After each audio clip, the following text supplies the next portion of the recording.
Okay, so what are we doing? We are just revising on these topics, right? Why we are doing that? It is very, very important to go through the unit again than sitting with the books and studying for long hours. Actually, this is like a group study now, right? We are sitting together and we are revising all the topics again and again. So once more, if you go through it, it will be very easy for you. So these classes, I feel it is more important than the uh, class while I was taking the syllabus, right? Completing the syllabus. Better than that, this revision class is very important because we are going to sit and study. That is what I'm doing for the other classes also.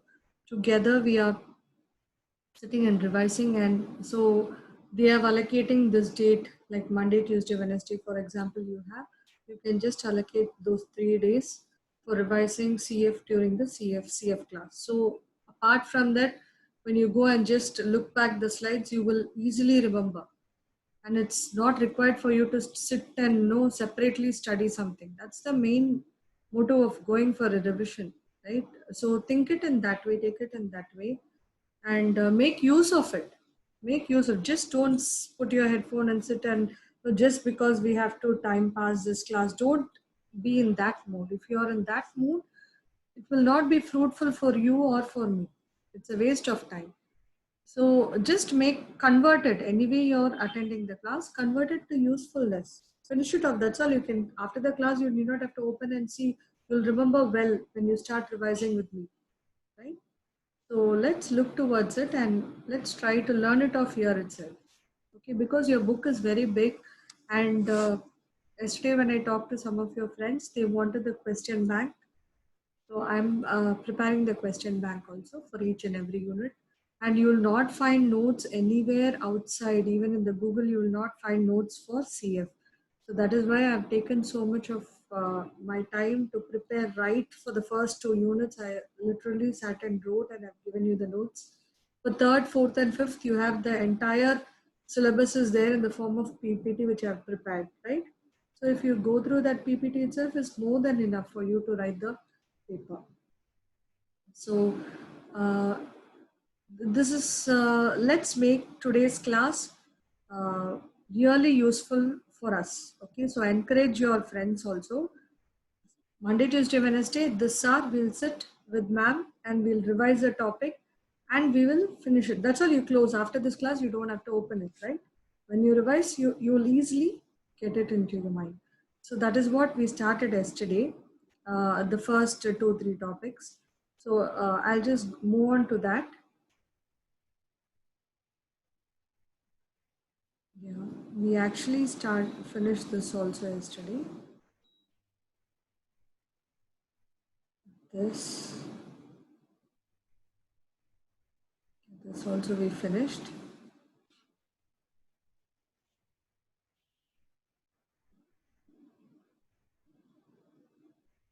Yeah, so this is the fat also, different types of fat I explained. Yes, this is all being done yesterday. Okay, so this is where we stopped yesterday. So this is the different cluster size. I'll just make it bigger. So these are the different cluster size. So what topic this is? This is about exploring the Microsoft file structure. So under this topic, you're going to learn and write about FAT. Okay, about a little bit of disk drives and about FAT.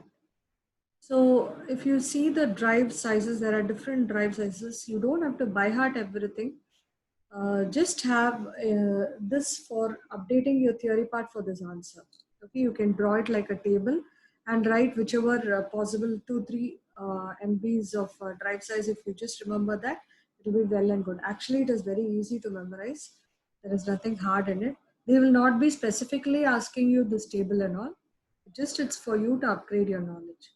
This is very important one. You could get a possible question from this. So this, seeing the diagram, you can, if you know what is a diagram, you can write it of yourself. So I don't know how many of you listened to this class last time. So this is that example. We have taken an example and we have shown it in the form of a diagram. So this is a very good example that you can write for examining fact disk. Okay, so what is the example? You are going to create a text document. Text is Word, Notepad, whatever text document, and it is going to be 5,000 characters. 5,000 characters means 5,000 bytes of data. Okay, so if you save it on FAT16, then 1.6 GB of disk will be reserved. Okay, that is what they say. So here they are going to use FAT16 only. Okay, and there are so what happens in 1.6 GB? Generally, they allocate in the form of sectors.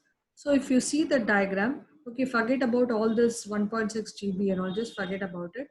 Just you think that there are 64 sectors according to this diagram. You just think there are 64 sectors, and each sector, you know, it can hold up to 512 bytes. So the total will be 32,768 bytes. Okay. So why they are telling about 1.6 GB? Because 1.6 GB means it is a large data size, large one, and it is going to be a combination of more data to accommodate. But our file is only 5,000 bytes of data. Okay. So what happens when you have 64 sectors? You will have total number of bytes allocated for your uh, example will be 32,768. Okay, so when you want to do a saving of file of 5,000 bytes, and you have 64 sectors, then your allocated space will be 32,768 bytes in total for your 5,000 bytes to be saved. So which is a large space for the data. So if you see, what they are trying to tell here is the 5,000 bytes will occupy only 10 sectors, right? Because one sector is 512. So only 10 sectors, it is more than enough to save your 5,000 bytes. What happens to the remaining? The remaining, see here, only 10 sectors, the end of file shows the only 10 sectors have been used so far for your 5,000, right? So actually the 10th sector, 10 sectors, so say 10 into 512 will be 500 and 5,120. So 120 will be 5,000 is used by our data. So balance 120 bytes are remaining. So what is that? That is a slack space. So this is where your some of the RAM details can be saved here, or any details can be saved here.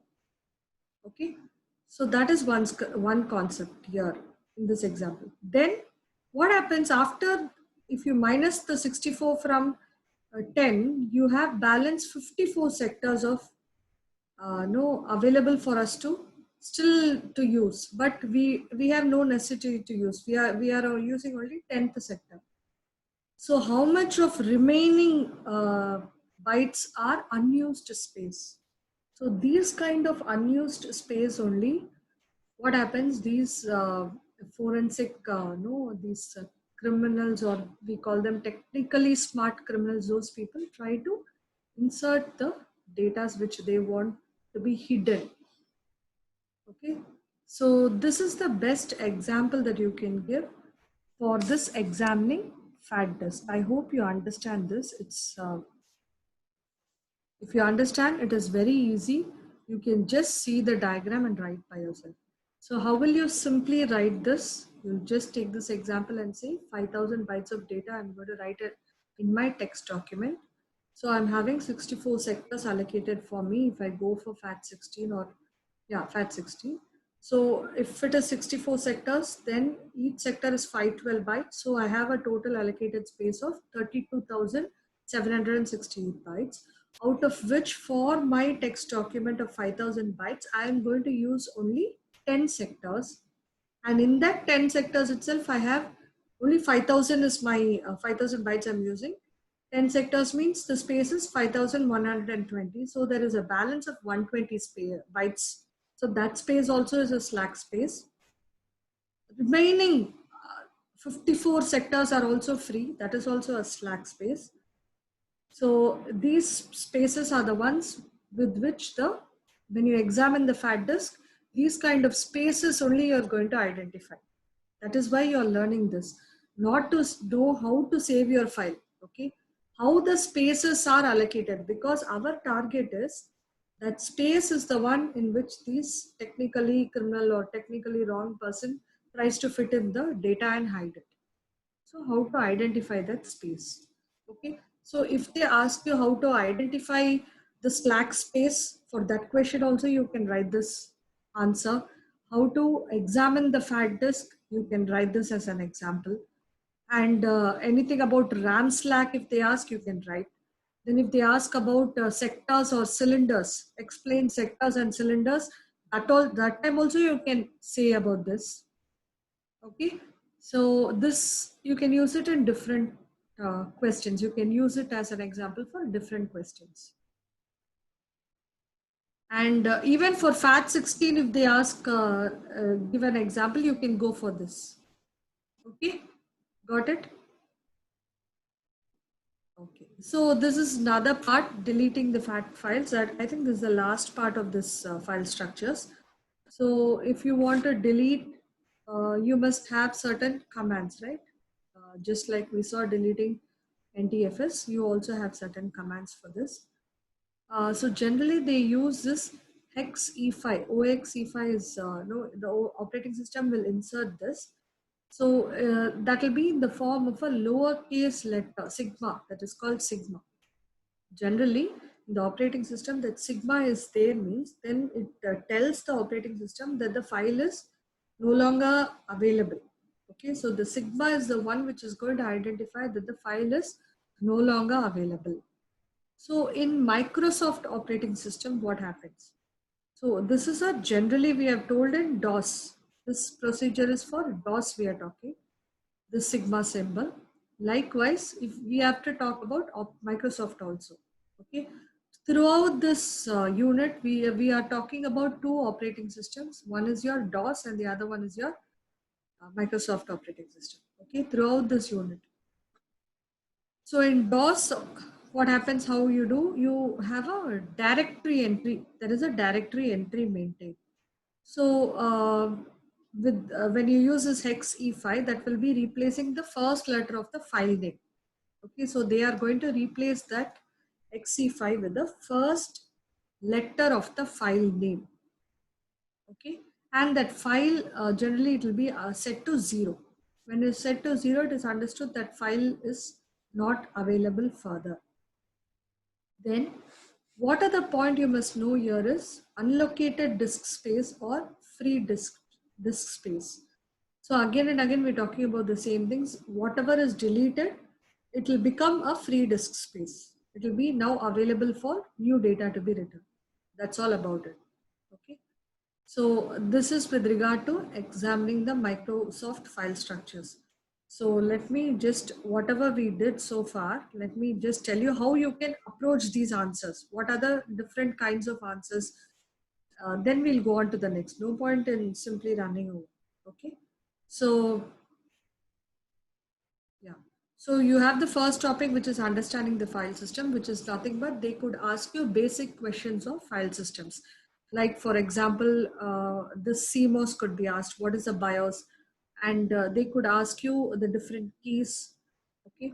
Then they could ask you how a CMOS would, what are the functions of CMOS, how it will work. So you can give this diagram. You can show the different keys also. Then there is there is a more than the first part, than the introduction. There is a more chance of asking about the disk drives. Okay, so definitely the components of disk drive could be a very good possible question for you. So this diagram and how mark this diagram, label it, it will give you more clarity. Pictures give more clarity of your than your answers writing so many lines. And the CHS calculation, it is possible for you to ask questions like this, where they can give you some calculation and no numbers, like give you the cylinders and give you the sectors numbers and try ask you to calculate and all.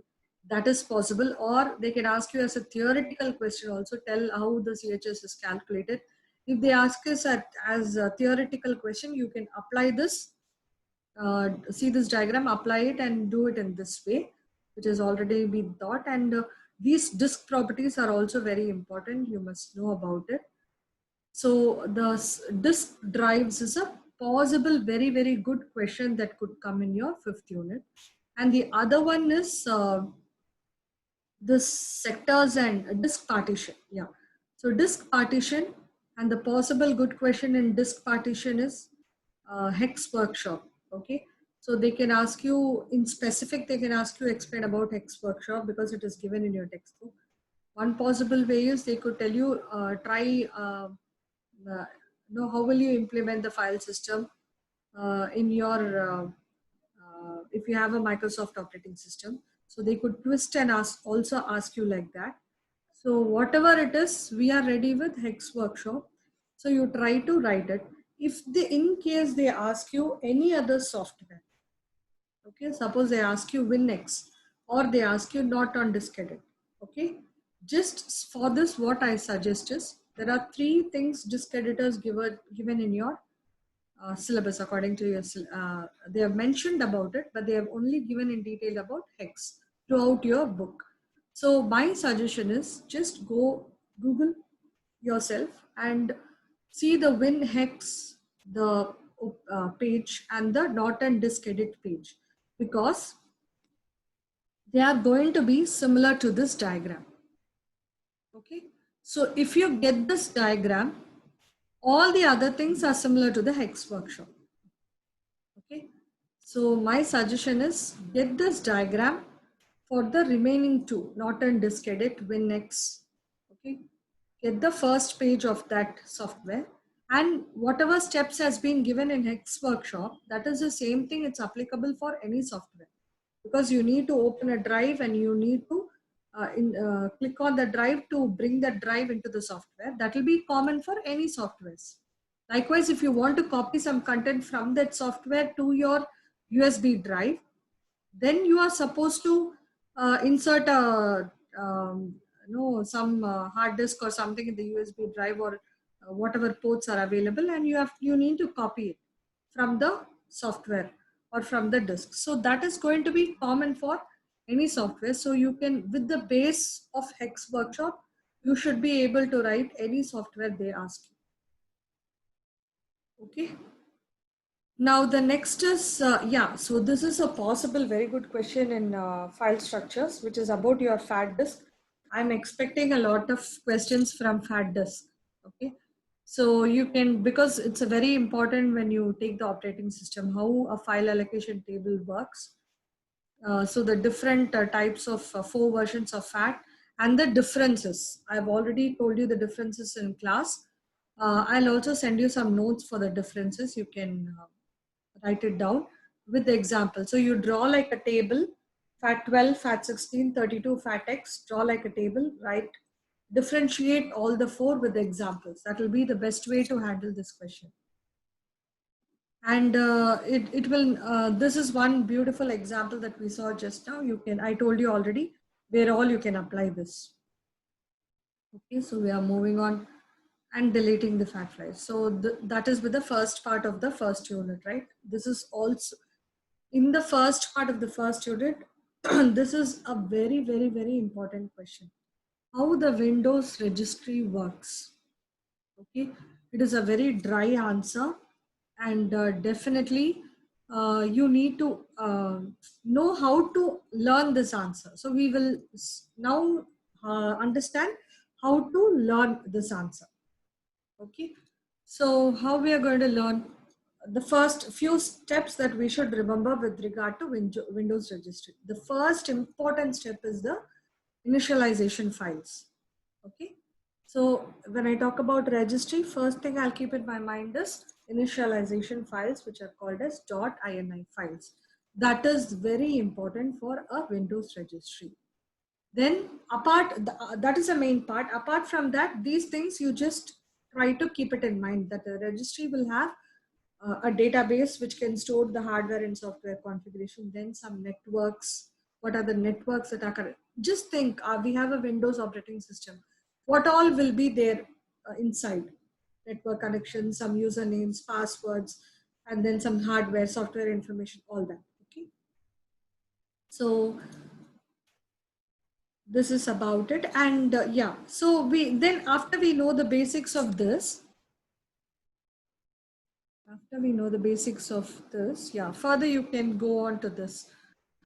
That specifically in registry, what is happening? You have two important things. One is your registry editor. Okay, so that is, and you have a registry editor 32. So why two are mentioned here? Because you have two type of views. Okay, if I have a Windows 2000 model, my registry entry, if I want to view my Windows registry, I should use the command regedt32. Okay, so that is why they are giving you two registry editors. So that is the place where you can view the registry. Okay, so what you view it, then what you will do with that? Okay, so the view, I'll send you the view diagram also, how it looks, the registry. So you'll get more understanding. I'll send it to you later. Okay, so generally in a registry, if you open, you'll have edit and you'll have a menu. Then you'll have how to trace the evidence. Lot of things, it will be, the headings will be there. And first of all, what you must do, you must not do any changes to registry setting, because it is like the system settings, right? If you change anything to it, then it will cause a lot of problems. As a forensic investigator, you are not supposed to do any kind of changes to the entries. Okay, that is very important. You just view it, and if required, you search for some data, but you don't do any updation there. So there are certain terminologies. I've already talked about this lot in class. All that you need to do is you need to learn these terminologies, because Windows registry, it's a good possible theory question to come. So you can learn these terminologies to add more points to your no theoretical answer if it comes for 10 marks as a whole, but it could be possibly coming as 5 marks or 3 marks also. They can split up. So in that case, you must know the terminologies. So it is always good to know the terminologies. And this is for our understanding. Okay, they will not be particularly questioning you on this table and all. But if you know the possible Windows 9X and the purpose of that file, Windows NT and the purpose, both it is not given because I've already explained in the theoretical part in the previous slides. Anything else, Windows, anything else you want to know, you can just know the purpose of that file. And these are all to just add points to your theory. Okay, this is a very, very, very good possible question in your Windows registry. So there are two main possible Windows registry questions. One could be, in general, they can ask you what is Windows registry, and they can tell you to write about it, for which you can write up to this, write up to this, and you can, I'll send you the Windows registry first, when you open the Windows registry, how it looks. That page I will send you. If you're interested, you can also take it from the Google, the first page of Windows registry, so that you draw that also for that answer to make it more elegant. The second possible question is how you extract the registry files. Okay, so for that they are specifically given in your book, this Pro Discover. That's a software. We discussed about this a lot. If they are the same thing what I told you for the Hex workshop, if they ask you any other software also, remember always that the process is going to be same. Any software, the process is going to be same. What you're going to do, you're going to open the registry files and you're going to do a search. Okay, because you're searching for some data and you want to take the data because you want to do investigation with the data. Okay, I'm making it very simple, very, very simple. So the first thing that you'll be doing is you can go to your registry files and then you search for the content. Either you search it as files, as named files. For example, system.dat will give you the entire details about the system. User.dat will give you the entire details about the user. Okay, I can choose from that, and once I choose, it will be uploaded to my software.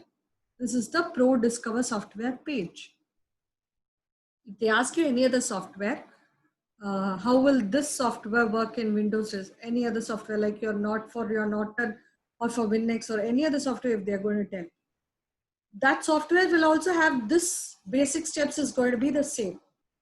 So you can write it by yourself. Okay. So what you will do, any software to operate on the registry, you have to first search for the files and then put that files into the software. Okay. Then what you do, so these are the steps to pull in your user.data and system.data. Once you have taken all that, you copy the selected files, whichever files you want to analyze in detail from the user or from the system. You analyze only that data. Okay. So what they've done here, there's a dialog box here. What they're doing here, they want to analyze the system.data. So they have clicked on this, they have invoked this. For file folder C :work, this entire tells system.dat file. So they are putting an investigator comment here. I'm going to check on something here. Okay. So if you give okay, whatever they required here with regard to the system.dat will be displayed. That is the process for any software. Okay, so only last 4 minutes are there. We will do again revision continuation. I think this I took later only. So whole description is just the encryption tools. Yeah, let me tell you what are the possible question in this next part. So they can ask you what is what is the role of encryption in operating systems in MS-DOS or Windows. Okay, so for that you have to tell, or they can ask, also specifically ask, explain some of the encryption tools. Okay, so you can talk about the different types of these tools, whatever we had, all these tools, 5 tools. And then we can also go in and tell about how this Microsoft BitLocker works. Okay, so Microsoft BitLocker is a encrypted tool which is used for Vista. So how it works, you can explain. Or specifically they can ask you, explain this Microsoft BitLocker. Or they can specifically ask you, how can you do encryption using any tool? You can write this. Okay. Then third party, they can ask you also, how will you do using third party? So you have lot of third party tools I have already mentioned to you. A list is there. You can go through all these lists and you can also browse in detail. I've give you the links also. If you go onto it, you'll get more data. So you can make any uh, 2 or 3 third-party tools. You can just make a detailed study about it if you want to add more points to it. Okay. So the possible question here would be, the first is this part. Okay. What are the different tools in encryption? And next is, particularly they can ask you, explain this as a tool using encryption tool used for the disk. So particularly if they ask you without telling any name, you can write this. If they specify that you tell about Microsoft BitLocker, you can go for this answer. Third-party disk tools, you can choose from this any two which is you are understanding, and you can simply write some a few points about it, gather few points about it, and briefly explain it. So this is the possible question there. Okay, so last 2 minutes, we'll just note down the attendance. So see, please take this CF class, this revision class, very important. Next week, I'm also planning to do the revision for the fourth unit. We'll go from back from the fifth to fourth unit. because if we sit together, it will be like a combined study. Okay, and we can understand the answer and learn it off. So after I finish the class, just 5-10 minutes, just see the PPT, you'll be able to understand. So today I'll send the entire PPT to your group or to your Gmails. Okay, just let me note down the attendance. And before that, I want to show you one website,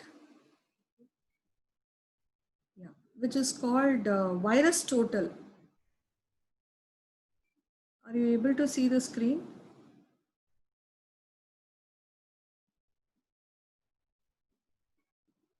This is as additional information I'm just trying to give you. This is nothing but Virus Total.